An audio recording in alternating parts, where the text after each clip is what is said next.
저는 35년을 일했습니다. 아내와 아이들을 먹여 살리기 위해 매일 새벽 5시에 일어나 버스를 몰았어요. 퇴직금을 받고 집에 돌아왔을 때 저는 이제는 진짜 내 인생이 시작되겠다고 생각했습니다. 하지만 아내가 한 말은 다였어요. 당신 맨날 집에만 있으니까 답답해 죽겠어. 그 말이 제 인생을 바꿔놨습니다. 이것은 30년을 함께 산 사람과 완전히 낯선 사람이 되어가는 이야기입니다. 그리고 65살 나이에 처음으로 나 자신을 만나는 이야기입니다. 제 이름은 박동철이고 올해 65살입니다. 인천에서 서울로 다니는 통근버스를 35년 동안 몬 사람이에요. 매일 새벽 5시에 일어나 제복을 정돈하고 버스 시동을 켰던 그 긴 세월이 어제처럼 생생합니다. 그런데 오늘은 다릅니다. 오늘은 마지막 출근을 하는 날이었거든요. 새로 단장한 제복에 팔을 끼워 맞추며 거울 앞에 섰어요. 80이 된 어머니를 생각했고 저를 낳고 길어낸 아내를 생각했습니다. 그리고 서툰 손으로나마 대학을 보낸 아들과 딸을 떠올렸어요. 힘들었던 날들도 많았지만 나름 잘 살아온 인생이겠다 싶었습니다. 퇴직식 자리에서 회사는 제게 35년 근속 감사패를 건넸어요. 검은색 표면에 금색 글씨로 제 이름이 새겨져 있었습니다.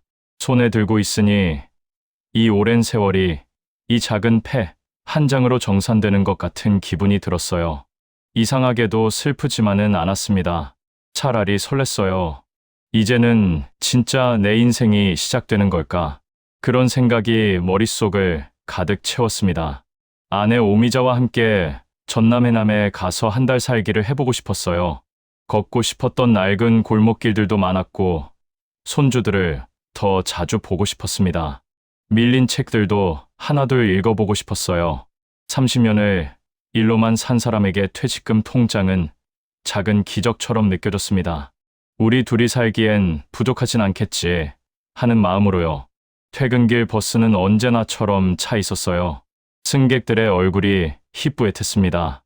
누군가는 피곤한 표정으로 창밖을 보고 있었고 누군가는 스마트폰 화면에 시선을 박아두고 있었어요. 35년 동안 하루도 빠지지 않고 봤던 풍경들이었습니다. 집에 들어갔을 때 저는 감사패를 아내 앞에 들어 보였어요. 이거 봐봐. 35년이 이렇게 끝났어.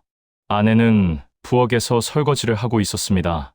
물 흐르는 소리와 접시 부딪히는 소리 속에서 그녀는 고개를 돌렸어요. 그래, 고생했네. 그게 다였어요. 딱 그 한마디. 제가 기대했던 축하도 없었고 포옹도 없었어요. 30년을 함께 산 사람의 가장 큰 날. 그날 저녀는 설거지, 물을 닦고는 이내 돌아섰습니다. 조금 섭섭했지만 저는 자신을 달랬어요. 사람마다 표현 방식이 다르겠지. 실감이 안 나서 그럴 거야. 그렇게 스스로를 위로했습니다. 밥 먹고 누웠을 때도 옆에 누운 아내의 등을 바라봤지만 뭔가 말을 건넬 용기는 나지 않았어요. 다음 날 아침 처음으로 제 손으로 아내를 위해 아침밥을 차렸습니다. 계란을 지지고 밥을 얹고 김치를 가지런히 놓았어요. 손이 떨렸어요. 35년을 일로만 살아온 사람이 처음으로 하는 일이 이것이라는 게 신기하기도 하고 얼마나 잘할 수 있을지 불안하기도 했습니다. 아내는 밥상을 내다봤어요. 그녀의 입가에 미소가 피어날 줄 알았습니다. 하지만 그건 제 기대였을 뿐입니다. 나 아침 안 먹는다고 했잖아. 괜히 이런 거 하지 마. 아내의 목소리는 딱딱했어요. 불편함이 묻어났습니다. 저는 다시금 스스로를 달래야 했어요. 내가 너무 급하게 변해서 그럴 거야. 며칠 지나면 괜찮아질 거야. 밥상은 손도 대지 않은 채 식어갔습니다. 저는 혼자 밥을 먹으며 창밖을 바라봤어요.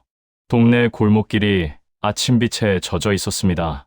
퇴직금과 함께 들어온 것은 자유라고만 생각했는데 지금 이 순간 집 안에 깔린 어떤 낯설음을 느껴요.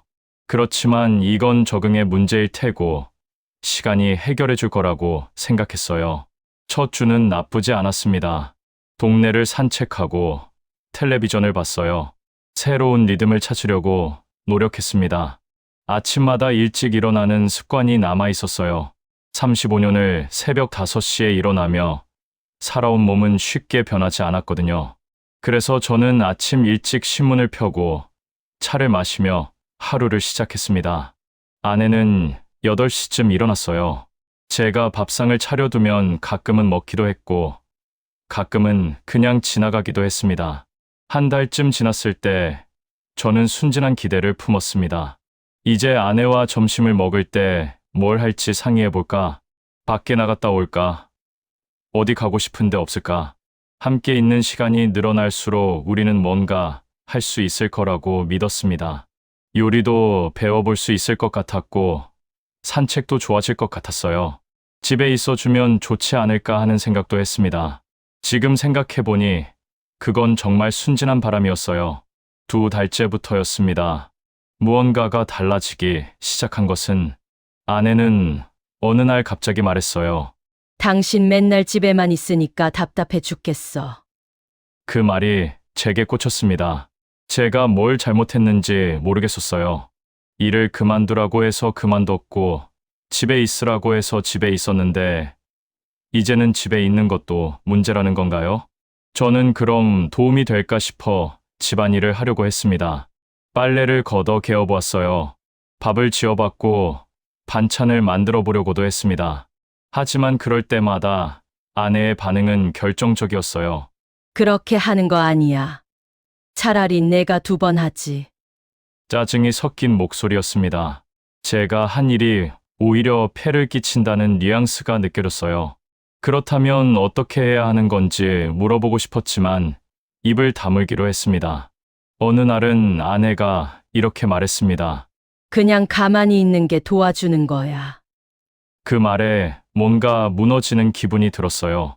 집 안에서 저는 아무것도 해줄 수 없는 사람이 된 셈이었습니다. 움직이는 것도 도와주려는 것도 모두 폐가 되었어요. 그렇다면 제가 할 수 있는 건 뭐였을까요? 가만히 있는 것, 눈에 띄지 않는 것, 존재를 지우는 것. 저는 거실 의자에 앉아 텔레비전만 봤어요. 특별히 보고 싶은 채널도 없었지만 화면에 시선을 고정했습니다. 뭔가를 하는 것처럼 보이기 위해서였습니다. 그런 날이 겹쳐갔어요. 1주일, 2주일, 한 달.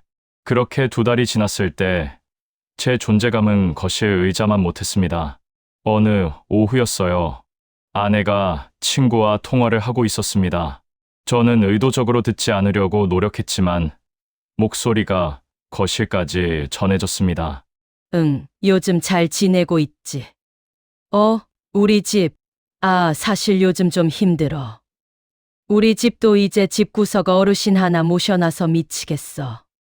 그 말과 함께 전화기 너머에서 웃음소리가 들렸어요. 친구의 웃음과 아내의 웃음이 겹쳐졌습니다. 그 웃음 속에서 저는 끼지 못한 존재가 되었어요. 집구석 어르신. 그 말이 자꾸만 떠올랐습니다. 35년을 일한 사람이 이제는 모셔야 하는 존재가 되어버렸다는 뜻이었어요. 그날 밤, 저는 침대에서 천장만 바라봤습니다. 잠이 오지 않았어요. 아내는 이미 자고 있었습니다. 옆 사람의 숨소리를 들으며 저는 자신에게 계속 물었어요. 내가 뭘 그렇게 잘못했나? 답은 없었습니다. 아침 식탁은 가장 외로운 곳이 되었습니다. 저는 준비된 밥상 앞에 앉았고 아내는 스마트폰만 들었어요. 화면의 불빛이 그녀의 얼굴을 비추고 있었습니다. 저는 말을 걸어보려고 했습니다. 날씨가 좋네. 응, 오늘은 뭐 할 거야? 글쎄. 한 글자, 2글자 반응이 전부였어요. 마치 그녀는 제 말을 듣지 않으려고 노력하는 것 같았습니다. 아니, 더 정확히는 제 존재를 인정하지 않으려고 노력하는 것처럼 보였어요. 저는 계속 말을 걸었어요. 하루를 함께 보내고 싶어서였습니다. 내일은 날씨 흐리대. 저기, 그 드라마 봤어. 손주들한테 전화 한번 해볼까? 하지만 그럴수록 아내는 더 피로해하는 것이 분명했어요. 얼굴이 굳어갔고 숨소리가 가팔라졌습니다. 마침내 그녀는 밥을 남기고 일어섰어요. 좀 조용해 줄래? 그 말에 제 입은 다물어졌습니다. 갈등은 서서히 일상이 되었어요. 아침마다 같은 풍경이 반복되었습니다. 저는 밥상을 차리고 아내는 스마트폰을 봤어요. 저는 말을 걸고 아내는 외면했습니다. 제 가치는 계속 떨어져 갔어요. 거실 의자보다 못한 존재, 리모컨보다 못한 존재, 물 마시는 컵보다도 못한 존재. 가끔 집에 없는 것이 더 나을 것 같다는 생각이 들었습니다. 그럼 아내를 괴롭히지 않을 테니까요. 저는 무엇을 잘못했을까요? 35년을 일했던 게 잘못이었나요? 가족을 먹여 살리려고 했던 게 잘못이었나요? 아니면 이제 와서 함께 있으려고 하는 게 잘못이었나요? 질문만 계속 떠올랐어요. 하지만 답은 보이지 않았습니다. 침대 위에 누웠을 때 저는 옆 사람의 등만 바라봤어요. 손을 뻗어볼 용기는 없었습니다. 가만히 있는 것이 옳은 것 같았으니까요. 존재를 지우는 것이 이제 제가 할 수 있는 유일한 일인 것 같았습니다. 밤마다 천장만 봤어요. 별 같은 게 있는 천장이 아니었습니다. 그냥 텅 빈 천장이었어요. 이 상황이 언제까지 계속될까? 그런 생각을 하며 저는 눈을 감았습니다. 하지만 잠은 오지 않았어요. 어느 날 아침 아내가 새로운 준비복을 입고 나갔습니다. 운동화를 신고 작은 가방을 들었어요. 어디가? 볼 일 있어. 나갔다 올게. 그렇게 말하고는 나가버렸습니다. 문이 닫히고 나니 집은 더욱 조용해졌어요. 저는 남겨진 밥상만 바라봤습니다. 그 후로 아내는 일주일에 3번은 일이 있다면서 나갔어요. 월요일, 수요일, 금요일, 마치 정해진 시간표처럼요. 처음엔 그게 좋다고 생각했습니다. 아내가 웃음을 되찾은 것 같았거든요. 부엌에서 나오면서 콧노래를 흥얼거렸어요. 예전엔 들어본 적 없는 소리였습니다. 집에서 제게 보여주지 않던 표정들이 생겼어요. 거울 앞에서 자신을 바라보는 아내의 모습이 달라졌습니다. 처음엔 운동복이었어요. 검은색 레깅스와 편한 상의, 합리적인 차림이었습니다. 하지만 어느 순간부터는 달랐어요. 원피스를 꺼내 입었고 향수를 뿌렸습니다. 진한 색의 립스틱까지 발라 넣었어요. 누구 만나러 가냐고 물어보고 싶었습니다. 하지만 입을 다물기로 했어요. 아내는 거울 앞에서 자신에게 미소 짓고 있었거든요. 30년을 함께 살면서 본 적 없는 표정이었습니다. 그 미소는 누구를 향한 것인가? 저는 그 질문의 답을 두려워했어요. 어느 날이었습니다. 아내가 늦게 들어왔어요. 평소보다 1시간쯤 늦었습니다. 저는 거실에서 텔레비전을 보고 있었어요. 잠깐 화장실에 간다더니 돌아오지 않은 아내를 기다리며요. 그때 그녀의 가방에서 무언가가 떨어졌습니다. 명함이었어요. 저는 손을 떨며 명함을 들어 올렸습니다. 흰색 종이 위에 검은 글씨가 선명했어요. 인천문화센터 라인댄스 강사 최강민. 그리고 뒷면에는 오늘도 너무 아름다우셨어요. 미자님. 손이 떨렸습니다. 마음이 철렁 내려앉는 그런 떨림이었어요. 제가 숨을 쉬고 있는 건지조차 몰랐습니다. 아내가 화장실에서 나왔어요. 저는 명함을 재빨리 내려놨습니다. 손에는 계속 떨림이 남아 있었지만 얼굴은 지웠어요. 아무것도 본 게 없다는 척해야 했습니다. 그날 밤, 저는 잠을 이루지 못했습니다. 명함이 떠올랐어요. 오늘도 너무 아름다우셨어요. 그 말이 계속 맴돌았습니다. 누가 아내를 그렇게 봤을까요? 언제부터 그렇게 불렀을까요? 30년을 함께 살았는데 제가 아내를 그렇게 본 적이 있었나요? 아침마다 밥상만 차려놓고 저녁이면 피곤해서 누웠던 제가 언제 아내를 그렇게 봤을까요? 다음 날 아침 아내가 다시 외출을 했어요. 저는 몰래 따라가기로 결심했습니다. 미행이라고 부르기도 민망한 그냥 진실을 확인하고 싶었어요.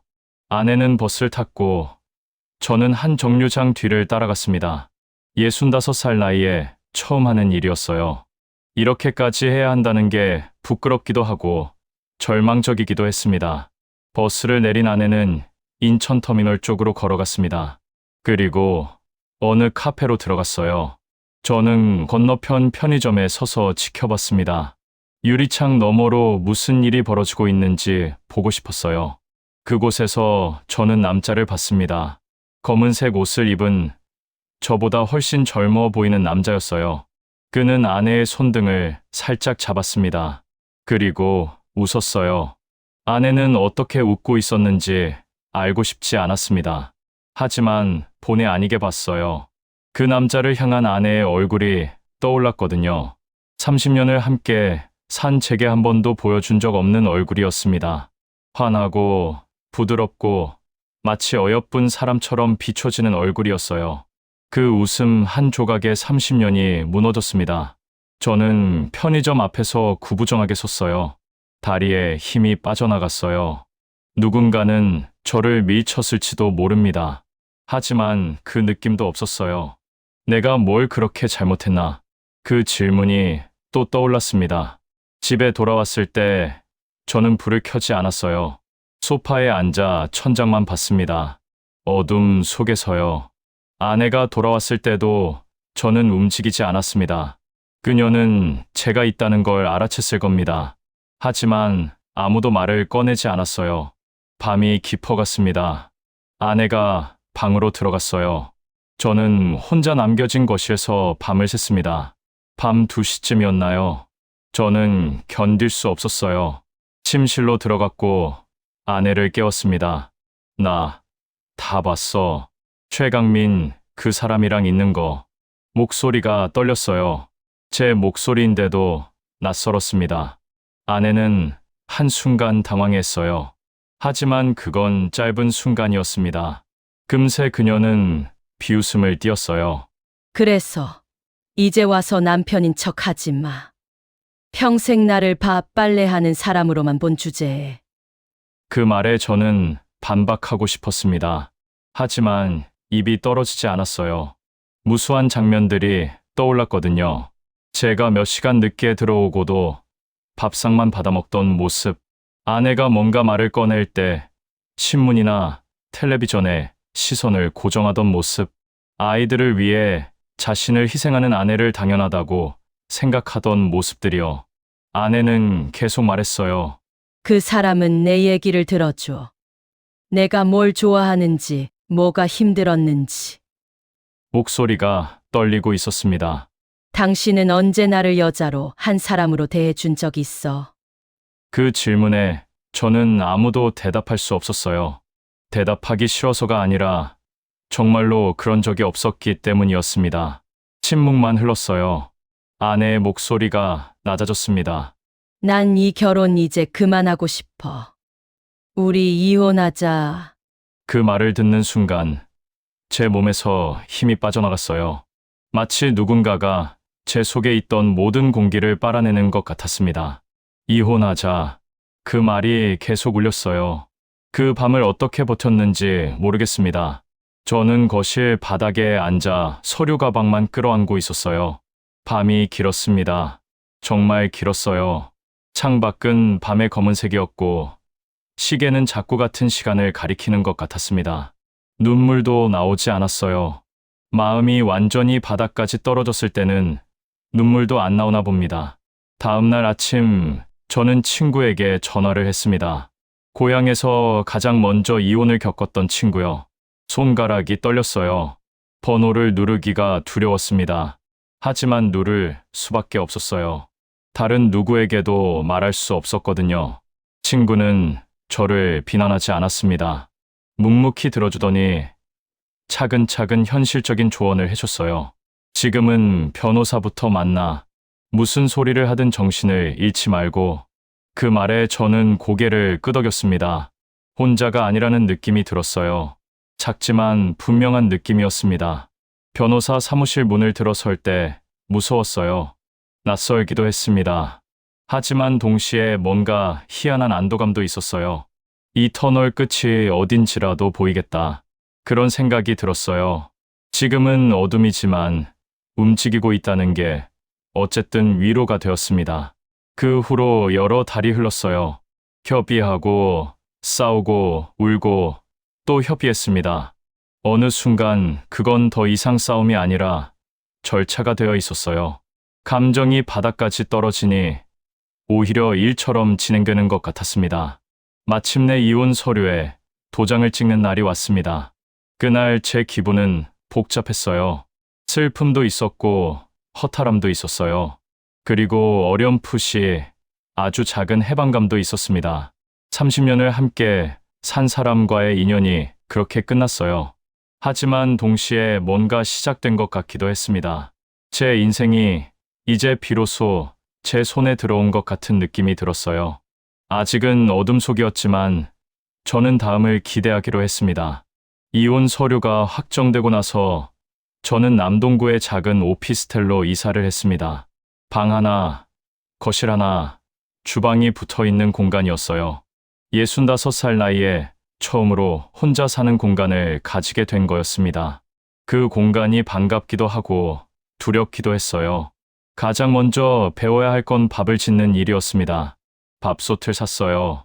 검은색 밥솥이었는데 뚜껑을 어떻게 여는지부터 헷갈렸습니다. 쌀을 담으려고 계량컵을 들었을 때는 어떻게 퍼야 하는지 몰랐어요. 65해를 살면서 한 번도 해본 적 없는 일들이었습니다. 첫 번째, 밥은 설었어요. 하얀 쌀알이 반쯤만 익어 있었습니다. 한 숟갈 떴을 때 이가 걸렸어요. 그걸 먹으며 웃음이 나왔습니다. 슬픈 웃음이 아니었어요. 65에 밥 짓는 법 배우는 것도 나쁘진 않네. 그렇게 혼잣말을 했습니다. 다음 날은 물을 좀 더 많이 넣었어요. 그랬더니 밥이 질어 있었습니다. 또 웃음이 나왔어요. 세 번째 시도에서야 먹을 만한 밥이 되었습니다. 밥솥 버튼 위에는 물때가 많이 앉아 있었어요. 저는 젖은 수건으로 그걸 닦으며 생각했습니다. 그래도 나아지고 있구나. 세탁기는 더 복잡했어요. 버튼이 많았습니다. 어느 버튼을 눌러야 옷을 빨 수 있는지 모르겠었어요. 매뉴얼을 읽으려고 했지만 글씨가 너무 작아서 읽기 힘들었습니다. 안경을 써도 어려웠어요.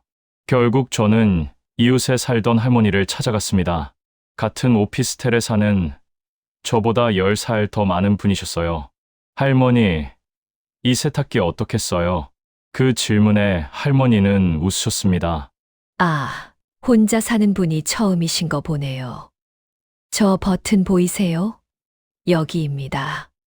손가락으로 가리켜 주셨어요. 그리고 조금씩 알려주셨습니다. 옷의 종류에 따라 다른 코스를 쓴다는 것, 세제를 너무 많이 쓰면 안 된다는 것, 여름엔 찬바람으로 말린다는 것 같은 작은 것들이요. 저는 고개를 끄덕이며 들었어요. 감사합니다. 할머니. 뭐려. 혼자 살아가는 거 힘들겠지. 모르는 게 있으면 언제든지 물어보세요. 그 말에 뭔가 따뜻한 게 밀려왔어요. 누군가가 제게 관심을 가져주는 느낌이었습니다. 아침이 제 구원이 되었어요. 새벽 6시에 일어나는 습관은 변하지 않았습니다. 35년의 시간표는 몸에 깊이 박혀 있었거든요. 저는 그 시간을 낭비하지 않기로 했어요. 동네 공원에서 걷기 모임이 있다는 걸 알게 됐어요. 할머니가 알려주신 거였습니다. 처음엔 부끄러워서 가지 않으려고 했습니다. 혼자 나가는 게 어색했거든요. 하지만 일주일 뒤 저는 그 모임에 나갔어요. 공원에는 이미 서너 명이 모여 있었습니다. 나이는 다양했어요. 70 가까운 분도 있었고 60 초반인 분도 있었습니다. 모두가 낯선 사람들이었지만 아무도 저를 이상하게 보지 않았어요. 새로 오셨네요. 환영합니다. 한 분이 손을 내밀었어요. 저는 그 손을 잡았습니다.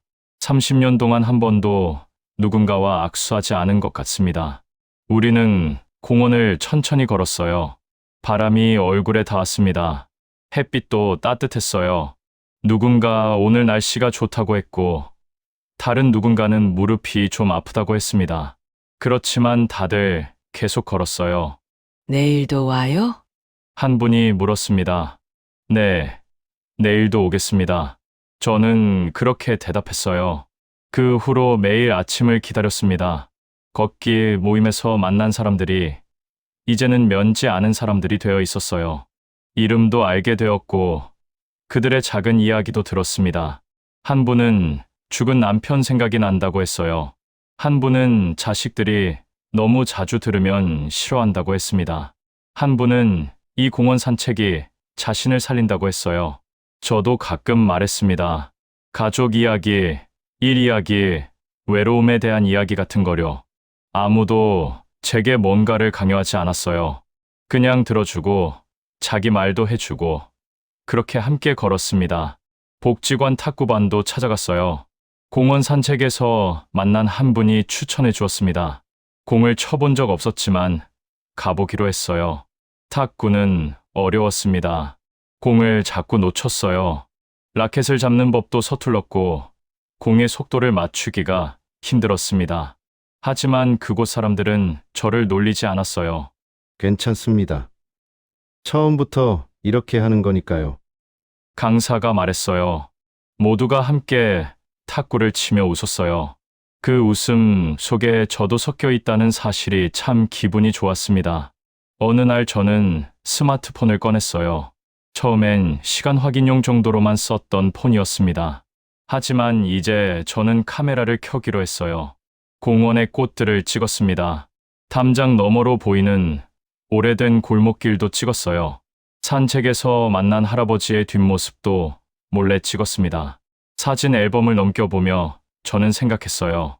내가 이만큼 걸었구나. 이만큼 살아냈구나. 사진이 쌓여갈수록 제 인생이 다시 시작되고 있다는 게 느껴졌습니다.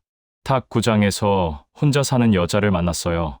이영자, 62살이었습니다. 그녀도 저처럼 최근에 혼자 살기 시작했다고 했어요.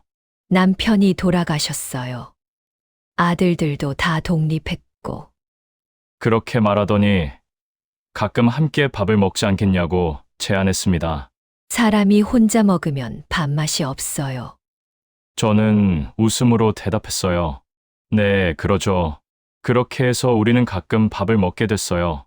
음식점이나 가끔 카페에 가서 영화 이야기도 했습니다. 특별히 깊은 얘기를 나누진 않았어요. 그냥 있는 그대로 함께 있는 시간이 편했습니다. 어느 날 그녀가 물었어요. 혼자 살기가 어떠세요? 저는 한순간 생각했습니다. 처음엔 힘들었어요.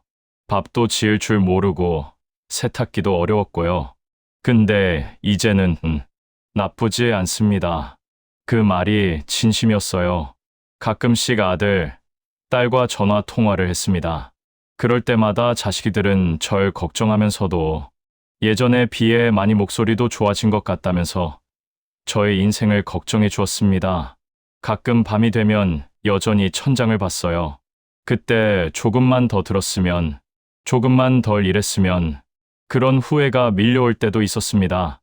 하지만 이제는 다르게 대처하기로 했어요. 그 후회를 마음에 품고 있되 자신을 때리지 않기로 한 거예요. 그래도 너 나름 잘 버텼다. 정말 잘 버텼어. 그렇게 스스로에게 말해줬습니다.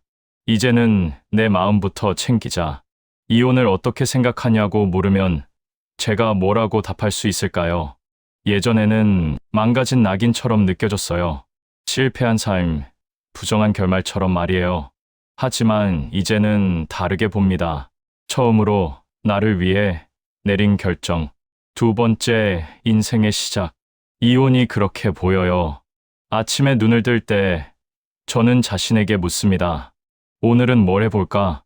누구에게도 눈치 보지 않고 아무도 제 대답을 판단하지 않습니다. 공원에 갈까? 탁구장에 갈까? 아니면 영화를 볼까? 혹은 그냥 앉아만 있을까? 모든 게 제 선택이었어요. 그 소박한 자유가 지금 제게는 무엇보다 큰 행복입니다. 아침빛이 오피스텔 창을 통해 들어옵니다. 저는 천천히 일어나 밥솥 버튼을 눌렀어요. 밥 짓는 소리가 들립니다. 어제보다 조금 더 능숙한 손으로요. 오늘도 좋은 하루가 되겠지. 그렇게 중얼거리며 저는 새로운 하루를 시작합니다. 이혼한 지 정확히 1년 3개월이 지났을 때 저는 공원 산책에서 아내를 만났습니다. 아내였던 사람이에요. 이제는 그냥 전 아내라고 부르는 게 맞을 것 같았습니다. 공원은 저의 아침 공간이 되어 있었어요. 매일 같은 시간에 같은 길을 걷는 곳이었습니다. 그날도 평소처럼 일어나 밥을 먹고 나왔었어요. 그녀가 앉아 있었습니다. 공원 벤치에 혼자. 저는 한순간 멈췄어요. 몸이 굳어졌습니다. 얼굴을 마주칠 준비가 안 되어 있었거든요. 하지만 그녀가 먼저 고개를 들었습니다. 그 말은 완성되지 못했어요.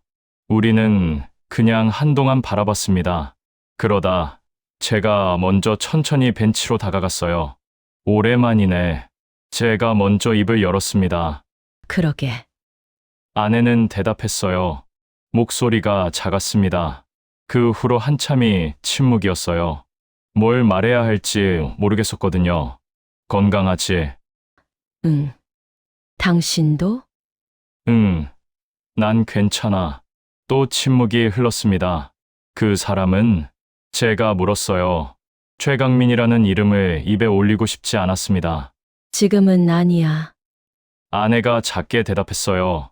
그 사람이 날 좋아했던 건 새로운 나였나 봐. 사실 그건 가짜였어. 내가 자꾸 노력하고 치장하는 가짜 모습이었던 것 같아. 그렇게 말하더니 그녀는 공원의 나무들을 봤습니다. 나 여기서 당신을 봤을 때 깜짝 놀랐어. 왜? 진짜 행복해 보였거든. 그 말에 제 가슴이 철렁했어요.